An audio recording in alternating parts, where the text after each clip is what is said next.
Can you name the top 5 highest grossing gates in UFC history? Let's get right into it. Number 5 happened this year. It was probably the event of all events for the UFC. That was UFC 300. What a card that was. I don't need to get into it. You guys know how good it was. Number 4, what is the 4th highest grossing gate in UFC history? I'll give you a clue.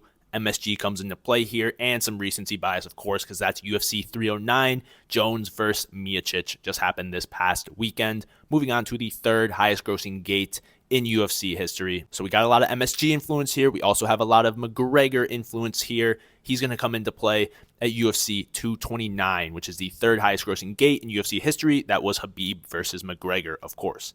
Moving on to the 2nd highest grossing gate in UFC history. Both McGregor and MSG are going to come into play here. This record held up for a long time. That, of course, is UFC 205 at the Garden at MSG.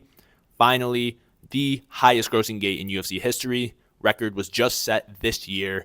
That, of course, was UFC 306 at the Sphere. What a great event for the UFC that was. Let us know in the comments below how you guys did, how many you got right, how many you got wrong.